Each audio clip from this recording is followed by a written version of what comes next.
Bwana Yesu asifiwe sana. Mtu wa Mungu, ninakusalimu katika jina la Yesu Kristo. Namshukuru Mungu kwa ajili yako. Ninamtukuza Mungu ambaye ametupa neema ya kuendelea kujifunza somo ambalo tumepewa katika wiki hii, ambalo linasema kwamba wokovu wa Bwana, kujazwa na nguvu za Roho Mtakatifu na kuwa na imani yenye nguvu. Ni somo ambalo siku ya jana nikaeleza kwamba somo hili limebebwa na vitu vitatu ambavyo ni wokovu.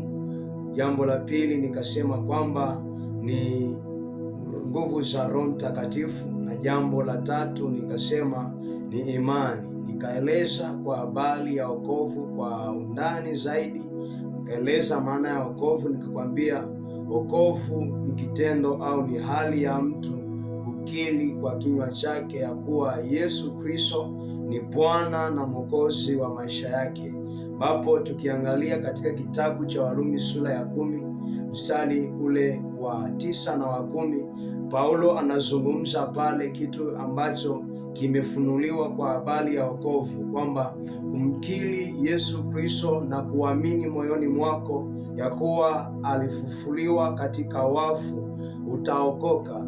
Lakini kila mtu anayekiri kwa kinywa chake, huyu mtu anapata haki, lakini pia anayeamini moyoni mwake, yeye hupata wokovu.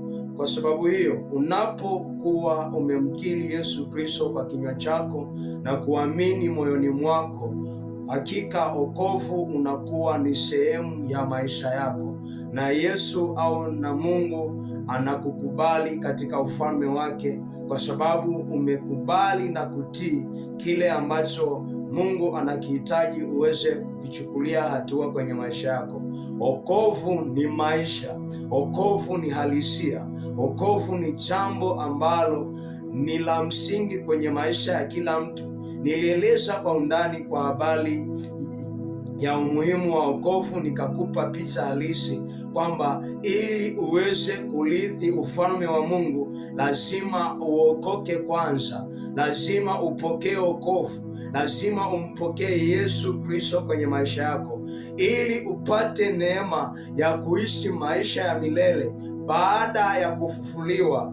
Baada ya maisha ya duniani lazima uishi ndani ya wokovu, lazima umkubali Yesu Kristo kuwa ni Bwana na Mwokozi wa maisha yako, ili uweze kusaidiwa kwa haraka pale unapokuwa katika shida fulani, pale unapopitia changamoto yoyote kwenye maisha yako. Lazima ukubali kuwa Yesu Kristo alikufa na kufufuka katika wafu kwa ajili ya dhambi zako na kwa ajili ya dhambi zangu. Ili uweze kuona utukufu wa Mungu, lazima ukubali kuwa Yesu alikuja duniani kukuokoa wewe na kuniokoa mimi. Kwa sababu hiyo, hakuna namna unaweza ukaendelea mbele katika maisha haya. Hakuna namna unaweza ukawa salama baada ya kifo, baada ya kutoka duniani. Hakuna namna unaweza ukarithi ufalme wa Mungu baada ya kuondoka duniani, isipokuwa kwa kumkiri Yesu Kristo kuwa Bwana na Mwokozi wa maisha yako. Siku ya leo tutaendelea mbele zaidi, nitakufundisha mambo yafuatayo. Ukiweza kuandika, ukiweza kunoti mambo ambayo Mungu amenisemesha niweze kukufundisha siku ya leo.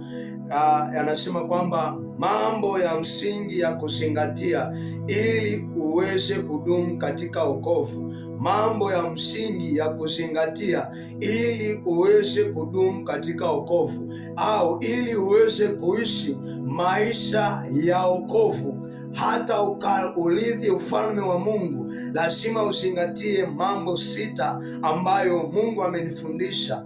Yawezekana yapo mambo mengi ambayo lazima uyazingatie, lakini yale ambayo Mungu amenipa siku ya leo nitakufundisha ili uweze kudumu katika maisha ya wokovu, uweze kuendelea kuishi katika wokovu. Mambo hayo ni kama yafuatavyo. Jambo la kwanza, kuto kuyarudia maovu ya nyuma uliyoyatenda kuto kuyarudia maovu ya nyuma uliyoyafanya, au kuto kurudia dhambi uliyoifanya iliyokufanya ukaingia hatiani. Usirudie dhambi ambayo umeitenda. Usifanye dhambi ambayo ndani yake imebeba hukumu. Ile jambo ambalo lilikufanya ukaanguka, lilikufanya ukaacha kuishi kwenye maisha ya utakatifu, usilirudie tena. Ishi angali ukiwa hai. Usitende ile dhambi ambayo ilikuweka kwenye kifungo cha hukumu. Usiendelee kutenda ile dhambi ambayo ilikutenga mbali na Mungu. Usiendelee kufanya ile dhambi ambayo ilikufanya ukafarakana na Mungu. Biblia inasema Yesu Kristo amekuja kuyachukua madhaifu yetu, amekuja kuzichukua dhambi zetu, amekuja duniani kwa ajili ya kubeba udhaifu tulionao. Alikufa msalabani, akabeba hatia zetu, akabeba madhaifu yetu, akabeba hata mambo ambayo yalikuwa ni magumu kwenye maisha yetu. Yamkini unaweza ukawa unawaza ya kwamba wokovu ni kitu cha namna gani? Wokovu ni kitu cha thamani ambacho unapokibeba kinakupa thamani isiyo ya kawaida mbele za Mungu na mbele za watu. Wokovu unakupa heshima, wokovu unakupa kibali, wokovu unakupa neema, wokovu unakuinua kutoka viwango vya chini hata kukuketisha kwenye viwango vya juu. Kwa sababu hiyo, ikiwa kuna dhambi ambayo ilikufanya ukafarakana na Mungu, unapopata neema ya kupokea wokovu kwa mara nyingine, hakikisha haurudii matapishi, haurudii ile dhambi, hauyarudii yale makosa, ule uovu ambao yamkini hata kwenye familia umekuwa ukiendelea kutendeka. Usirudie huo uovu, usirudie hiyo dhambi. Hakikisha unaishi maisha ya utakatifu. Hakikisha unakataa ile dhambi ya kwamba mimi nimeamua kumfuata Yesu Kristo. Hakikisha haupo kwenye kifungo cha dhambi ambayo uliitenda nyuma.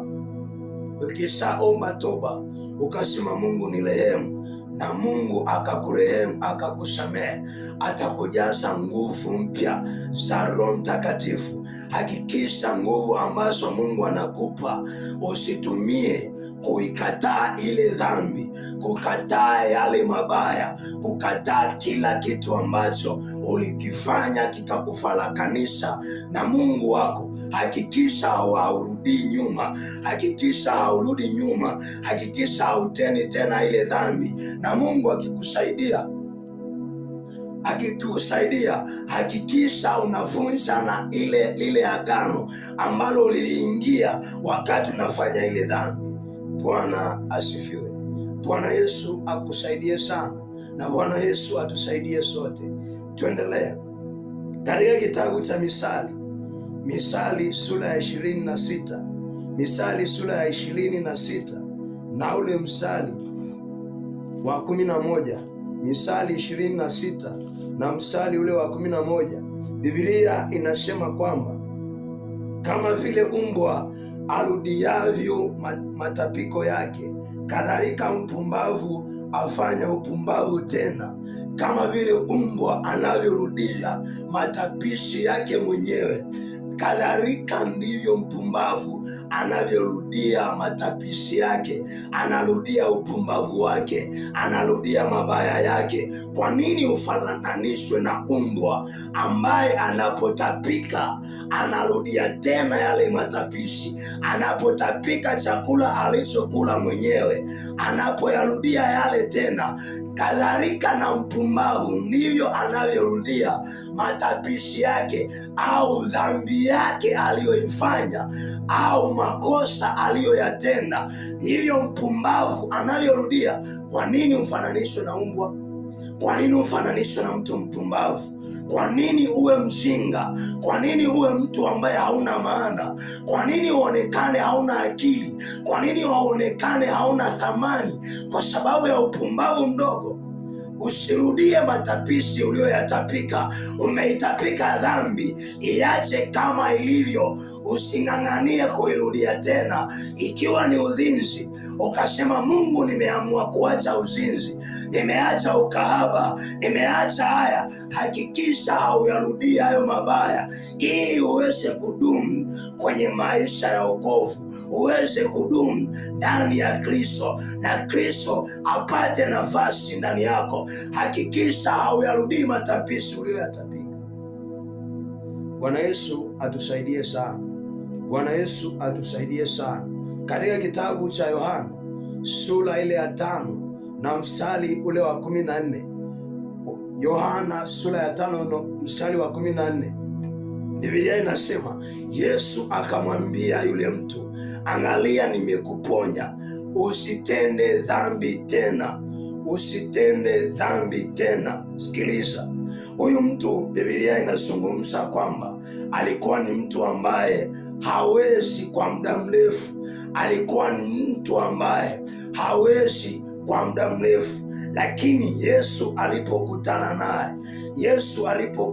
naye akamuuliza, wataka kuwa mzima? Aliposema ndio, ninataka kuwa mzima. Lakini wakati Yesu anazungumza hayo, Biblia inasema mbele yake yule mtu kulikuwa na kisima ambacho wote ambao walikuwa na ugonjwa kama wa kwake walikuwa wakijitumbukiza kwenye hicho kisima. Wakishajidumbukiza, wanatoka wakiwa wazima. Yeye alipokuwa akikaribia kile kisima, alikuwa anashuka mtu mwingine kabla yake. Zamu yake ikifika, anaenda mtu mwingine anajitumbukiza kwenye kisima kabla ya yeye hajajitumbukiza. Biblia inasema wakati Yesu amemuuliza, wataka kuwa mzima? Akasema ndio, nataka kuwa mzima, lakini kila ninapotaka kuingia kwenye hiki kisima, kuna mtu anashuka mbele yangu, anaingia kwenye hiki kisima na anapata uzima, na mimi sipati nafasi ya kuingia. Yesu akasema, sasa uwe mzima, na yule mtu akawa mzima. Biblia inasema Yesu akamwambia, jitwike godoro lako uende. Kwa sababu hiyo akapokea neema ya kuwa mzima, akapona pale pale. Na mimi ninakutamkia ya kwamba jitwike msalaba wako, umfuate Yesu na ukawe mzima, ukaishi katika wokovu ambao Bwana ameutangaza kwako, ukaishi ndani ya wokovu ambao Bwana ameutangaza kwako. Ndipo Bwana anapokuja kutuambia katika mstari ule wa 14, Yohana 5 mstari wa 14, Biblia inazungumza, inasema, mstari wa 14, Biblia inasema, baada ya hayo Yesu akamkuta ndani ya hekalu, akamwambia, angalia, umekuwa mzima, usitende dhambi tena, lisije likakupata jambo lililo baya zaidi. Akamwambia, umekuwa mzima, umepokea wokovu, umepokea uponyaji, umepokea neema hii. Hakikisha usitende dhambi tena, lisije likakupata jambo baya zaidi ya hili. Maana yake nini anachotufundisha hapa? Unapopata wokovu, unapookoka, hakikisha usifanye dhambi, kwa sababu utakapotenda dhambi, lile jambo ambalo lilikuwa linakusumbua kwa muda mrefu, Mungu akiliondoa kwenye maisha yako, ukilirudia tena, linarudi mara 2 zaidi ya vile lilivyokuwa mwanzo. Kwa sababu hiyo, hakikisha usitende dhambi tena, usirudie matapishi yako. Ulikuwa dhaifu, ulikuwa hauwezi, ulikuwa mwenye dhambi, umetakasika. Hakikisha unaishi maisha matakatifu. Ni kweli tukisema hatuna dhambi tunajidanganya, lakini jambo la msingi ambalo unatakiwa kuishi nalo, ishi kwenye rehema za Bwana. Hakikisha unaishi kwenye toba, hakikisha unaishi kwenye rehema za Bwana. Jambo la pili, tafuta maarifa ya kukusaidia kuukulia wokovu. Tafuta maarifa ya kukusaidia kuukulia wokovu. Ukishatafuta maarifa ya kukusaidia kuukulia wokovu, yatakusaidia kutambua namna gani unatakiwa kwenda, namna gani unatakiwa kuishi ndani ya Kristo, namna gani unatakiwa kuelewa kwa habari ya sauti ya Mungu. Ukishapata maarifa ya kimungu, yatakusaidia kuimarika kiroho, yatakusaidia kufafanua sauti ya Mungu inayosikika ndani yako, sauti ya Mungu unayoisikia kupitia watumishi wa Mungu, sauti ya Mungu unayoisikia kupitia watu wanaokuzunguka, sauti ya Mungu ambayo unaisikia kupitia vyombo vya habari. Ukishapata maarifa, yatakusaidia hata kujua kwamba hili ni jambo baya na hili ni jambo zuri. Itakusaidia kuwatambua hata watu walioitwa na Kristo kwenye maisha haya ulionayo. Katika kitabu cha Petro wa kwanza, waraka wa kwanza wa Petro sura ya 2 na ule mstari wa kwanza na wa pili. Waraka wa kwanza wa Petro sura ile ya 2 mstari wa kwanza na wa pili. Pale Mungu anatuonyesha namna ambayo tunatakiwa kuyatafuta maarifa au kutamani maarifa ndani yetu. Waraka wa kwanza wa Petro sura ya 2 na mstari wa kwanza, Biblia inasema, basi wekeni mbali uovu wote na hali yote na unafiki na husuda na masingizio yote, kama watoto wachanga waliozaliwa sasa, yatamanini maziwa ya akili yasiyogoshiwa, ili kwa hayo mpate kuukulia wokovu, ili kwa hayo maarifa upate kuukulia wokovu. Hakikisha unatafuta maarifa. Weka mbali uovu wote, weka mbali mabaya yote, weka mbali hatia zote, weka mbali kila kitu ambacho hakimpendezi Mungu, weka mbali kiburi, weka mbali kila aina ya uchafu, kisha yatamani maziwa yasiyogoshiwa, maziwa ya akili, ambayo kwa hayo mpate kuukulia wokovu. Na mimi ninakuambia kwamba yaache hayo mambo, tafuta maarifa yatakayokusaidia kuukulia wokovu katika maisha ulionayo. Bwana asifiwe. Bwana asifiwe. Wakolosai 3:16, Wakolosai 3:16 anasema kwamba neno la Kristo na likae kwa wingi ndani yenu, ili mkifundishana na kuonyana kwa zaburi na kwa tenzi za rohoni. Kwa nini Mungu anatuambia haya? Maarifa ndiyo yanayotusaidia kufundishana, kuonyana, kuelekezana. Kama hivi ninavyokufundisha na kukuelekeza, ni maarifa niliyatafuta kwenye Biblia, ni maarifa nilijifunza kwa wengine, ni maarifa nilisoma nikaelewa, na Mungu akanipa kitu cha kusema na wewe, ili uweze kuwafundisha wengine, kuwaelekeza wengine. Tafuta maarifa yatakayokusaidia kuukulia wokovu, ambao huo wokovu utakusaidia kusema na watu wengine, ili na wao waweze kuwa kama wewe, wakaishi kwenye wokovu kama wewe. Bwana Yesu asifiwe. Jambo la tatu, mtake Mungu na nguvu zake.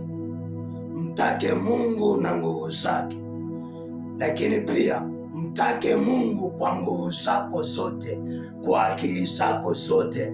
Umpende na umtumikie kwa nguvu zako zote, kwa akili zako zote, na kwa kila kitu cha kwako. Biblia inasema Yoshua akafika mahali, katika kitabu kile cha Yoshua 24:15, Yoshua anawaambia watu, mchague hivi leo ni nani mtakayemtumikia. Hakikisha unamchagua Mungu aliye hai, kumtumikia, kuwa Mungu anayeishi kwenye maisha yako. Bwana Yesu asifiwe. Zaburi ya 105 mstari wa 4, Biblia inasema Mtakeni Bwana na nguvu zake, utafuteni uso wake siku zote. Mtake Bwana na nguvu zake, umtafute uso wake siku zote, wala usinyamaze, wala usikate tamaa, wala usikubali kuishia njiani, wala usiseme haiwezekani, wala usiseme siwezi tena, kwa sababu umeteuliwa na Bwana. Kitendo cha Yesu kukufia msalabani, amekuchagua ili uwe mwana wa pendo lake, umtumikie sawasawa. Bwana asifiwe. Jambo lingine la 4, vaa ujasiri na uvumilivu baada ya kuokoka, ili kuyakabili mambo yatakayoinuka juu yako. Vaa ujasiri na uvumilivu baada ya kuokoka, ili kuyakabili mambo yatakayoinuka juu yako. Kuna mambo ambayo yanaweza yakainuka juu ya maisha yako baada ya kumpokea Yesu Kristo, na hii ni gharama mojawapo ambayo ukikubali kumkiri Yesu Kristo kwa kinywa chako na ukamwamini, lazima ulipe gharama. Kuna wakati watu watasema kwamba wewe haufai, wewe haustahili. Hata wazazi wako watakutenga, hata wazazi wako watasema haufai. Wataanza kusema unavunja mila na desturi za ukoo wetu, watasema unavunja mila na desturi za miungu, watasema wewe umekuwa tofauti na vile ambavyo familia tumejiwekea misingi hii, watasema unaharibu mipango mikakati ya familia. Wanaweza wakakuchukia, wakati mwingine wanaweza hata wasikutimizie mahitaji ambayo ni ya muhimu kwako. Wanaweza wasifanye vile ambavyo wewe ungetamani wakufanyie. Na mimi nataka nikwambie, ukikubali kulipa gharama, ukasema Yesu, nimechagua kukufuata wewe, haijalishi watakukataa, haijalishi watakutenga, lakini Yesu atasimama na wewe, wala hata kuacha. Vaa ujasiri na uwezo kwa ajili ya kukabili mambo yote yatakayoinuka juu yako, iwe ni kukataliwa, iwe ni kutengwa. Hata marafiki uliowapenda, hata marafiki uliowapa kipaumbele kwenye maisha yako, wanaweza wakakukataa, wakaona haufai kabisa, wakaona hawezi kutembea na wewe. Lakini usiogope, kwa sababu yupo mwanaume ambaye amesema wewe ni mwanangu. Kitabu cha Waefeso sura ile ya 3 na mstari wa 12. Waefeso sura ya 3 na mstari wa 12, Biblia inasema hivi: katika yeye tunao ujasiri na uwezo wa kukaribia katika tumaini kwa njia ya kumwamini. Katika yeye tunao ujasiri na uwezo wa kukaribia katika kiti cha tumaini kwa njia ya kumwamini. Ukimwamini Yesu kwenye maisha yako, ukaamua kuishi kwenye wokovu, ukamkubali Yesu kwenye maisha yako, unao ujasiri na uwezo wa kusogea kwenye tumaini. Ijapo watakukataa, ijapo watakutenga, lakini una tumaini la ushindi kwenye maisha yako. Una tumaini ambalo ndani yake limebeba ushindi. Unao uwezo wa kuangusha ngome na madhabahu zote. Bwana Yesu asifiwe. Bwana Yesu asifiwe. Pia utasoma kitabu cha Yohana 5:14, nacho kitakusaidia kwa habari ya kuvaa ujasiri, ili usitende dhambi, ili usifanye dhambi, ili usikate tamaa katika wokovu ulionao. Jambo la 5, usifuatishe namna ya dunia inavyoenda. Usifuatishe namna dunia inavyoenda. Hakikisha haufanyi kama watu wa mataifa, hauishi maisha kama ya watu wa mataifa. Usifuatishe namna ya dunia inavyoenda au namna watu wanavyoenda, wanavyoishi, watu wa mataifa wanavyoishi. Hakikisha unaishi uhalisia wa Mungu anavyotaka wewe uishi. Hakikisha unaishi katika utukufu wa Mungu. Hakikisha hautendi tena kama watu wa mataifa wanavyotenda. Hakikisha hausemi kama watu wa mataifa wanavyosema. Hakikisha hauvai kama watu wa mataifa wanavyovaa. Tukikuangalia namna hii, jana nikakwambia kwamba watu wanapokutazama wamuone Mungu kwenye mavazi yako, wanapokutazama wamuone Mungu kwenye tembea yako, watu wanapokutazama wamuone Mungu kwenye matendo yako, watu wanapokusikiliza wamuone Mungu kwenye maneno yako. Lakini ukiona ya kwamba umeokoka na bado unavaa kama watu wa mataifa, mimi nataka nikwambie unatuigizia, unatupretendia. Nataka nikwambie Mungu hapendezwi nao. Ndio maana katika kitabu cha Warumi sura ya 12 na ule mstari wa 2 anasema, msifuatishe namna ya dunia hii, bali mgeuzwe nia zenu. Nia yako igeuzwe, tabia yako igeuzwe, mawazo yako yageuzwe, tembea yako igeuzwe, vaa yako igeuzwe. Kwa nini ufanane na watu wa mataifa? Kwa nini uishi maisha kama watu wa mataifa? Ugeuzwe nia yako, geuzwa moyo wako, usiwe kama watu wa mataifa. Maisha yako yana thamani pale unapoishi ndani ya Kristo, ukitenda sawasawa na mapenzi ya Mungu. Hakikisha watu wa mataifa wakikuona wajitofautishe na wewe, wasiseme mbona wewe unamsifu Mungu lakini hauna tofauti nao. Watu wakikuona waseme hakika ndani ya huyu mtu kuna Mungu. Jambo la 6 na la mwisho kwa siku hii ya leo ambalo Mungu amenipa nipate kusema na wewe, uwe mwaminifu hata kufa. Uwe mwaminifu hata kufa. Zingatia, uwe mwaminifu hata kufa kwenye haya maisha ya wokovu. Hakikisha unakuwa mwaminifu hata kufa. Mazingira ya huduma yasikufanye uishie katikati ya safari. Mazingira ya nyumbani yasikuzuie wewe kumtumikia Mungu. Mazingira ya mahali popote yasikuzuie wewe kumsikiliza Mungu anasema nini na kutii sauti yake. Mahali popote unapokuwa, hakikisha unamtambulisha Mungu sawasawa na vile anavyotaka au sawasawa na vile alivyo. Usiseme kwamba mbona mimi ni mdogo, mbona mimi nyumbani kwetu nimeokoka peke yangu, mbona mimi nyumbani baba yangu na mama yangu hawamjui Mungu. Chochote kisikutenge mbali na upendo wa Mungu. Hakikisha unakuwa mwaminifu hata kufa. Zinaa isikutenge mbali na Mungu. Yusufu alipokaribiwa na mke wa Potifa hakukubali kutenda dhambi.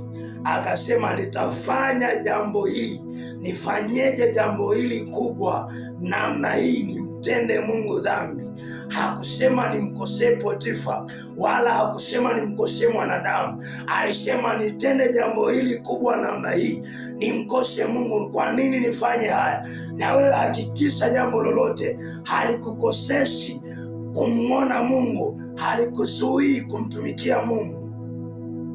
Bwana Yesu asifiwe. Bwana Yesu asifiwe. Ni matumaini yangu kwamba unanielewa vizuri. Tapitia katika kitabu cha Marko sura ya 13. Marko sura ya 13. Marko sura ya 13 na mstari wa 13.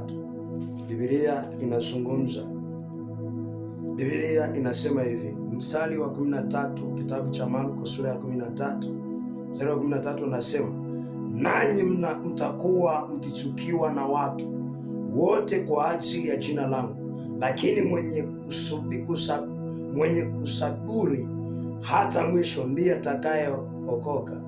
Nanyi mtakuwa mkichukiwa na watu wote kwa ajili ya jina langu, lakini mwenye kusaburi hata mwisho ndiye atakayeokoka. Atakayevumilia hata mwisho ndiye atakayeokoka. Mwenye kusubiri mpaka mwisho ndiye atakayeokoka. Utachukiwa, utakataliwa, utatengwa, utafanyiwa kila aina ya viisu, lakini hakikisha unakuwa mwaminifu hata kufa. Jambo lolote lisikutenge mbali na Mungu. Jambo lolote, liwe zuri liwe baya, lisikutenge mbali na Bwana. Uwe mwaminifu hata kufa.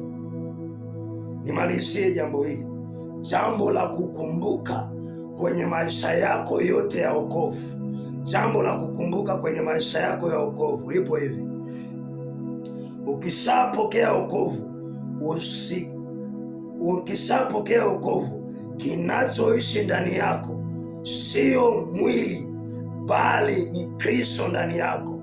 Kinachoishi ndani yako wewe ni Kristo, wala si wewe tena, ni Kristo anaishi ndani yako. Ukishampokea wokovu, anayeishi ndani yako ni Kristo mwenyewe. Anayeishi ndani ya mwili ni Kristo mwenyewe, wala si kitu kingine tena. Ndio maana Paulo katika kitabu cha Wagalatia sura ile ya 2 na mstari wa 20, Paulo akasema kwamba nimesulubiwa pamoja na Kristo, lakini ni hai, si mimi tena, bali Kristo yu hai ndani yangu. Ukishapokea wokovu, aliye hai ndani yako ni Yesu Kristo peke yake. Hata ukipitia kwenye magonjwa, aliye hai aliyepo ndani yako ndiye atakufanya uishi, na yeye huyo ndiyo anayekufanya uishi au ufe. Anayeishi ndani yako ndiye atakayesababisha wewe uendelee kuishi.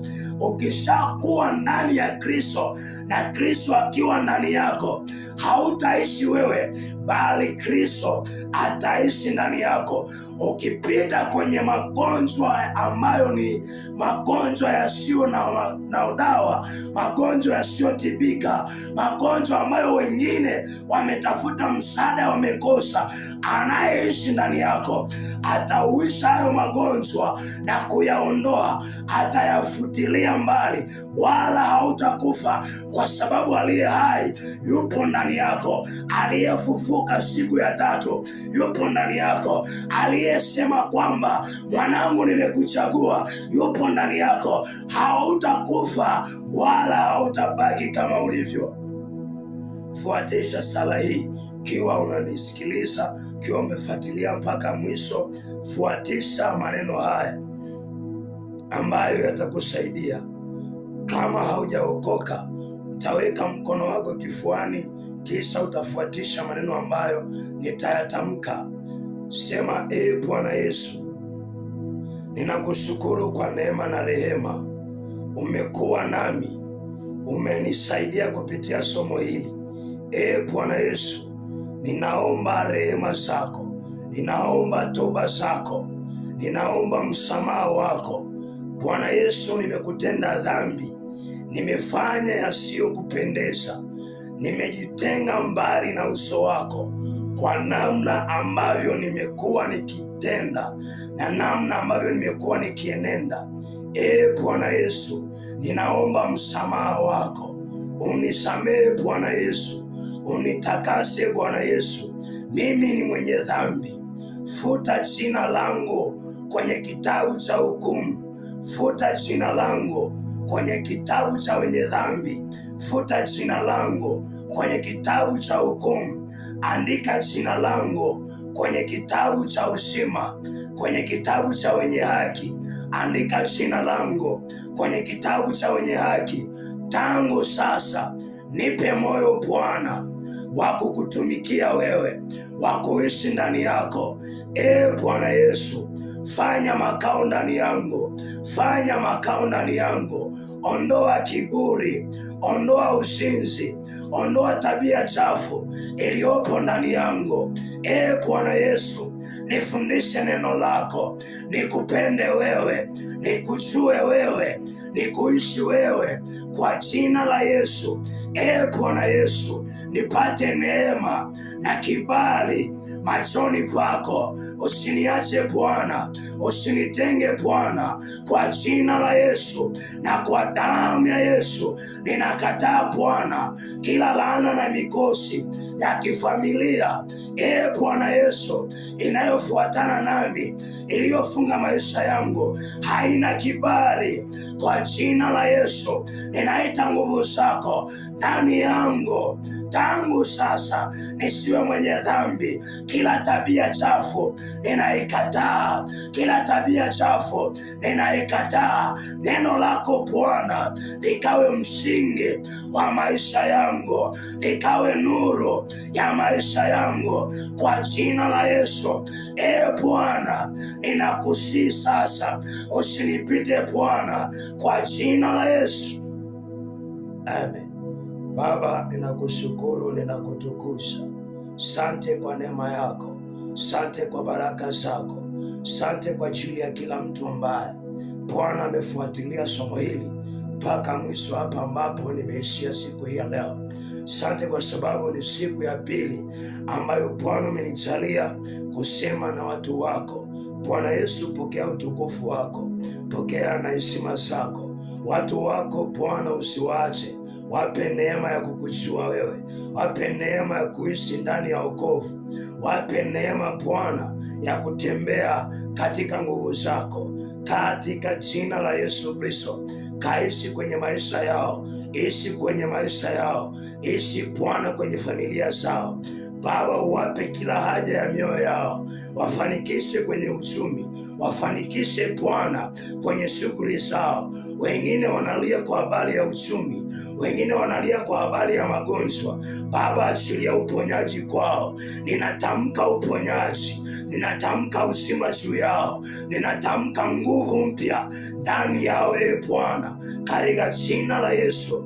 Nami Bwana, ninaomba toba na rehema zako juu yangu, mahali ambapo Bwana nimezungumza chini ya kiwango, chini ya kusudi lako. Baba, unitakase, Baba, unitakase. Unipe Bwana kibali na neema ya kusema na watu wako, hata siku ya kesho wapate kusikia habari zako, katika jina la Yesu. Usiku huu Bwana ambao Bwana nimeutumia kusema na watu wako, ninaomba Bwana malango yakawe wazi, watu wako Bwana wakasikie neno hili na mioyo yao ikakuelekea wewe, kwa jina la Yesu na kwa damu ya Yesu. Amen. Mwenyezi Mungu akubariki sana na akutunze sana, ayainue maisha yako. Baada ya somo hili, ni siku ya pili, siku ya leo nimezungumza na wewe. Ninakukaribisha tena siku ya kesho. Somo hili linapatikana kwenye mtandao wa YouTube. Hakikisha unafuatilia na mwanzo mpaka mwisho, ili uweze kuelewa nini kusudi la somo hili kwa ajili yako, na Mungu atakusaidia. Kuna namna utapiga hatua, nami nakuombea sana. Lakini unapoingia kwenye channel ya YouTube, ni channel ambayo imefunguliwa, ni ya kwangu mwenyewe, ambayo inaenda kwa jina la Eve au Evangelist Enis Sikombe. Hakikisha una subscribe, una share, una comment, lakini pia hakikisha una share na rafiki yako, unamwelekeza. Karibu pia kwenye group la huduma ya ufalme wa Mungu duniani.